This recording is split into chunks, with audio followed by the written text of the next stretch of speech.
Amigos, regresamos en este segundo bloque del programa para tratar sobre el OSINFOR y los retos que tienen que ir superando poco a poco en el desempeño de sus funciones dentro de la actividad forestal. Estamos con el biólogo Richard Bustamante conversando sobre este tema.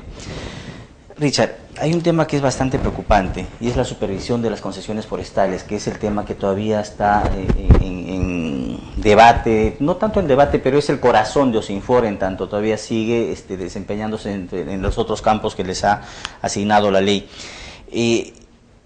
Desde un inicio, la supervisión de las concesiones forestales estaban como que conceptualizadas para caducarlas, ¿no? Entonces, incluso las sanciones previstas son de frente caducidad, no hay un espíritu de enseñar o de educar a los concesionarios para que entren en carril. Y lamentablemente al final de todo esto es que si se caducan las concesiones forestales, estas concesiones se vuelven tierra de nadie, entran los ilegales, al final perdemos más de lo que de repente una concesión no bien manejada, en tanto no sea ilegal y no sea totalmente informal, por cierto, porque tampoco vamos a permitir eso. ¿Cómo están trabajando este tema, Richard, y qué están haciendo al respecto para que esto no suceda de esa manera? Ya, esto es el punto que acaba de tocar Roger, es muy importante.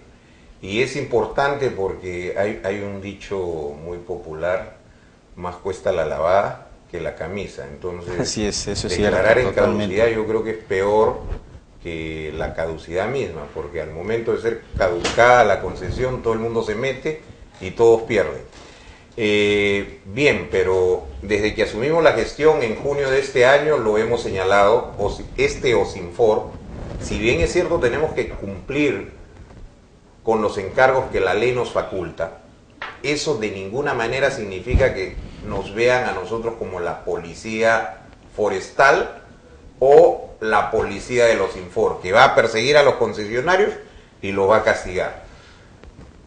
El primer paso que hemos tenido ha sido abrirnos a la sociedad, o sea, ok, vamos a establecer los hilos conductores mediante los cuales la sociedad civil organizada, que incluye a los organismos del Estado, que incluye al gremio de exportadores, al gremio de carboneros, al gremio de leñateros, en fin, a la universidad, a los colegios profesionales, podamos conversar democráticamente, porque tenemos que apostar por un Perú nuevo, por un Perú donde haya verdaderamente desarrollo sostenible, donde se maneje verdaderamente el bosque y donde el más beneficiado sea la población.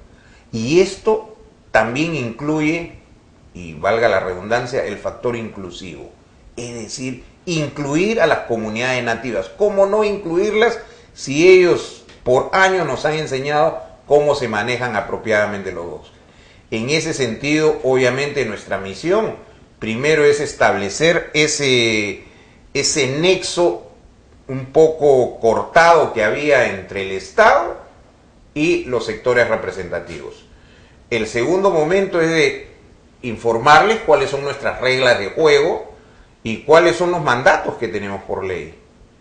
Ok, habrán faltas menores, habrán faltas medianas y habrán faltas mayores. Vamos a procurar, sin violar la ley, vamos a procurar de corregir, porque no queremos que el desarrollo forestal se caiga.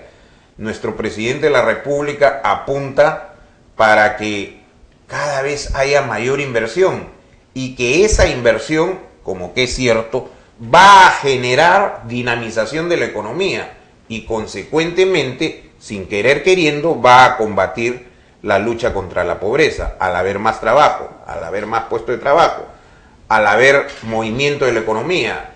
Es decir, todos nos beneficiamos y es a ello a lo que queremos llevar.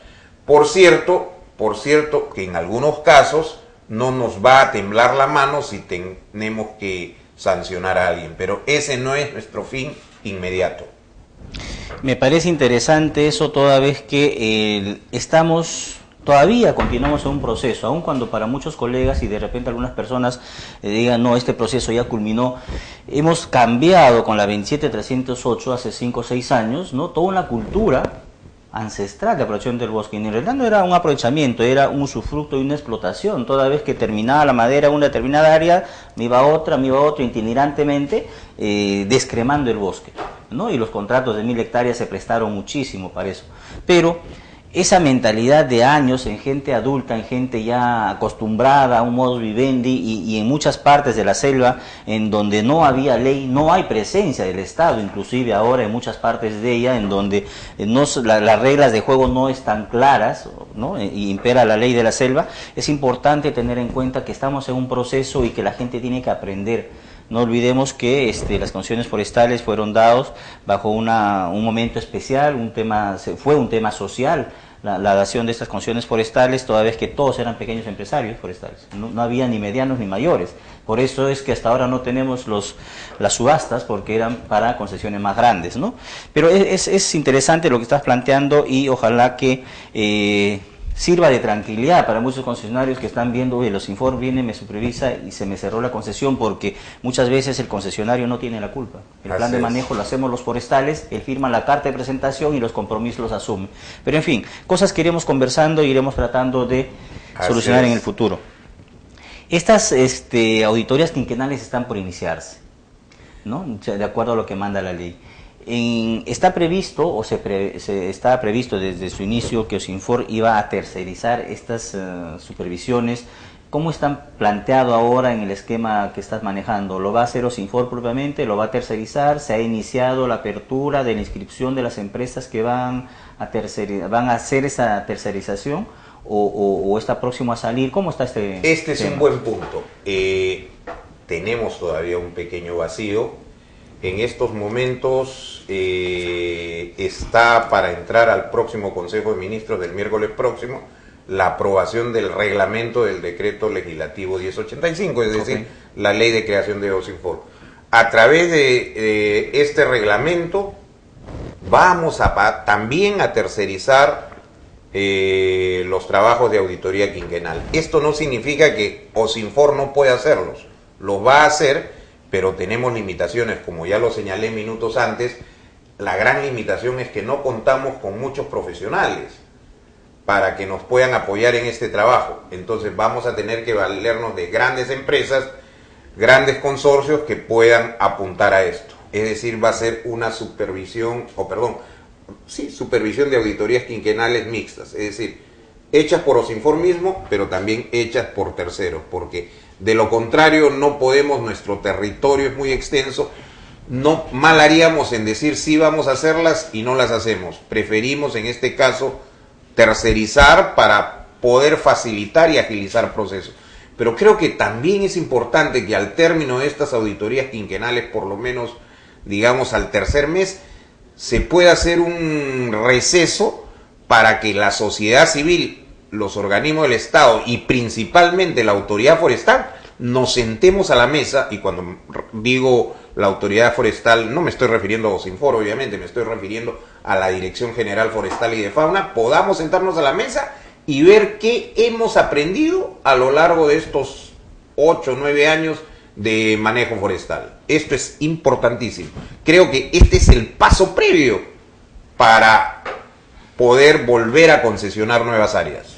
Ok, Richard, ahí nosotros nos estás lanzando un gran reto y nosotros lo cogemos, que es trabajar con nuestros asociados para poder salvar las vallas que están poniendo para los concursos y las auditorías que van a salir próximamente. Entonces nosotros como colegio vamos a contribuir a que eso suceda de la mejor forma. Amigos, regresamos en el tercer bloque con la última parte del programa con el biólogo Richard Bustamante, presidente ejecutivo de Osinfor.